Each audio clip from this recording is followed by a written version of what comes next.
Hello students, I am Randhir Kumar, Maths faculty of Dexterous Academy, Hazaribagh. In this video, I am going to discuss a question from geometry asked in JEE Advanced 2020 in paper 1 of 3 marks. Question पे आते हैं हम लोग.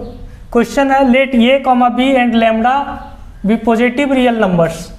Suppose p is an end point of the latest rectum of the parabola y square is equal to 4 lambda x.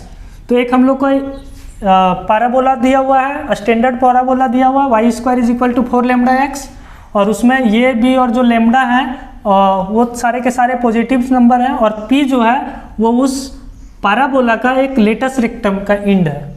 आगे आते हैं. And suppose the ellipse x square by a square plus y square by b square is equal to 1. हम लोग को एक ellipse का भी equations दिया हुआ है, passes through the point P, और पॉइंट पी के बारे में अभी बताया गया कि ये जो हम लोग का पैराबोला है उसका लेटेस्ट रेक्टम के एंड से वो पॉइंट पी जो है वो वहाँ से पास करता है इलिप्स.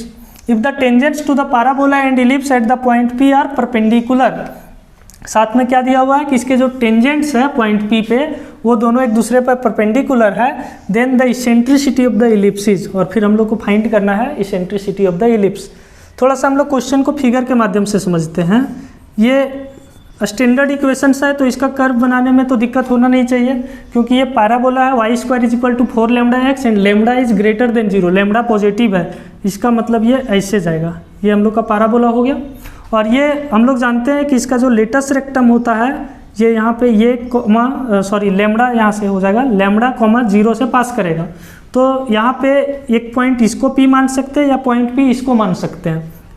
लेकिन यहाँ पे क्या है कि ये भी सारा कुछ पॉजिटिव है, तो यहाँ पे आगे देखते हैं कि ये इस एक पॉइंट से यहाँ से भी और यहाँ से भी पॉइंट जो है वो इलिप्स यहाँ से पास करेगा.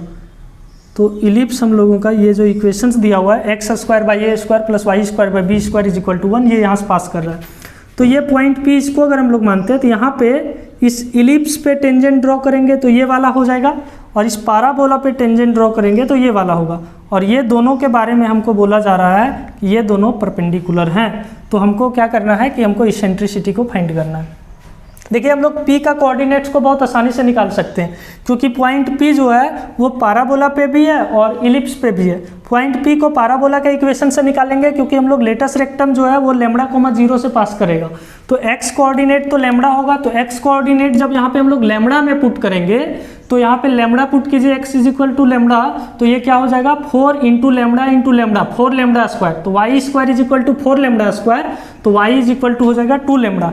इसका मतलब पॉइंट P के कोऑर्डिनेट्स को लिख सकते हैं lambda comma 2 lambda. I hope यहाँ तक किन्हीं को कोई दिक्कत नहीं होना चाहिए. अब हम लोग आगे आते हैं. आगे क्या दिया हुआ है ना, तो ये पॉइंट P निकल गया. इस पॉइंट P से हम लोग का पैराबोला भी पास कर रहा है और ये इलिप्स भी पास कर रहा है. इसी पॉइंट P पे टेंजेंट्स ड्रॉ कर रहे हैं, किस पे, पैराबोला पे भी और इलिप्स पे भी. तो ये अभी हम लोग फिगर में देखें पैराबोला और इलिप्स दोनों पे ड्रॉ कर रहे हैं, तो ये दोनों क्या हो जा रहे हैं, परपेंडिकुलर हो जा रहे हैं. इसका मतलब है कि हम लोग यहाँ पे एक आसान सा कॉन्सेप्ट यूज कर सकते हैं. हम लोग जानते हैं the product of slopes of 2 perpendicular tangents is equal to -1. तो वहाँ पे हम लोग ये कॉन्सेप्ट को यूज करेंगे. तो हम लोग आते हैं, इक्वेशन ऑफ पैराबोला है y square is equal to 4 lambda x. तो यहाँ पे हम लोग क्या करेंगे कि इसका टेंजेंट का स्लोप निकालना है. इसके लिए हम लोग डिफ्रेंशिएट कर देंगे, तो ये हो जाएगा 2i dy by d x is equal to 4 lambda. X के रिस्पेक्ट में डिफ्रेंशिएट किए हम लोग, तो dy by d x is equal to 2 lambda by y.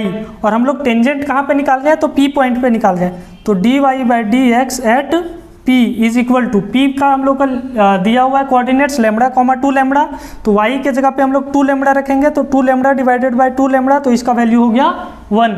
अब हम लोग इलिप्स के टेंजेंट के स्लोप्स पे आएंगे. तो इलिप्स का इक्वेशन दिया हुआ है x square by a square plus y square by b square is equal to 1. इसका स्लोप निकालने के लिए हम लोग x के रिस्पेक्ट में डिफ्रेंशिएट कर दीजिए, तो ये हो जाएगा 2x by a square plus 2y by b square dy by d x is equal to 0. यहाँ पे हम लोग फिर से टेंजेंट जो हम लोग निकाल रहे हैं, स्लोप ऑफ टेंजेंट, ये पॉइंट P पे ही निकाल रहे हैं. तो यहाँ पे हम लोग इसको सॉल्व करेंगे, ये 2 दोनों का कॉमन निकाल देंगे, काट देंगे, तो ये हो गया x by a square is equal to -y by b square d y by d x. इस हिसाब से देखें तो dy बाई जो dx है वो हो जाएगा minus of b square by a square into x by y, और हम लोग क्या करेंगे dy बाई डी एक्स जो निकाल रहे हैं वो निकाल रहे हैं पॉइंट P पे, तो ये हो जाएगा minus b square by a square into x comma y, और x का वैल्यू हम लोग का कितना है लैम्बडा और y का वैल्यू है 2 लैम्बडा, तो ये हो गया लैम्बडा डिवाइडेड बाई 2 लैम्बडा, ये कट जाएगा तो ये आ जाएगा minus b square by 2a square. यहाँ पे देखिए स्लोप ऑफ टेंजेंट 1 है और यहाँ पे स्लोप ऑफ टेंजेंट है minus b square by 2a square, और ये दोनों का जब हम लोग प्रोडक्ट करेंगे तो कितना आना चाहिए -1 आना चाहिए, क्योंकि दोनों टेंजेंट एक दूसरे पे परपेंडिकुलर है, तो therefore m1 m2 is equal to -1। तो यहाँ पे m1 का वैल्यू हम लोग का 1 है, m2 का वैल्यू है minus b by 2a square is equal to -1। इसका मतलब यहाँ से माइनस माइनस कैंसिल हो जाएगा और हो जाएगा b by 2a square is equal to 1, sorry b square by 2a square is equal to 1, तो b square by a square is equal to 2। लेकिन हम लोग को इसेंट्रिसिटी निकालना है तो हम लोग को a square by b square का वैल्यू चाहिए होगा, तो a square by b square is equal to 1/2, और इसेंट्रिसिटी निकालने जानते हैं हम लोग, इसेंट्रिसिटी ऑफ इलिप्स होता है 1/√1 minus a square by b square is equal to √1 minus a square by b square का वैल्यू 1/2, तो ये हो जाएगा √1/2 और सिंपली 1/√2। तो आप देख सकते हैं यहाँ पे ऑप्शन ये है। इस प्रकार से ये कोऑर्डिनेट ज्योमेट्री का एक आसान सा सवाल हम लोग को जेईई एडवांस 2020 के पेपर 1 में पूछा था। कुल मिलाकर के आपको यहाँ पे 2-3 कॉन्सेप्ट्स का ध्यान रखना है कि लेटस रेक्टम क्या होता है, तो लेटस रेक्टम उसके फोकस से पास करता है, यहाँ पे हम लोग देख सकते हैं λ,0 जो होता है सो, उसके बाद लेटस रेक्टम को हम लोग को पता था। उसके बाद दूसरा कॉन्सेप्ट हम लोग को ये ध्यान रखना है कि जो परपेंडिकुलर टेंजेंट्स होते हैं उसका स्लोप का जो प्रोडक्ट होगा वो -1 होता है। यही दो चीज़ को हम लोग ध्यान रखें, और इसेंट्रिसिटी का ये फॉर्मूला जो भी जेईई एस्पिरेंट्स हैं उनको आसानी से ये बात पता ही रहता है, और इसको क्वेश्चंस को और ट्विस्ट किया जाता है अगर आपको स्टैंडर्ड पैराबोला ना दे करके और स्टैंडर्ड इलिप्स ना दे करके आपको उसका कहीं और शिफ्टिंग किया हुआ रहता किसी और पॉइंट पे। Thank you for watching this video, like subscribe and comment on our channel Dextrous Academy Hazaribagh.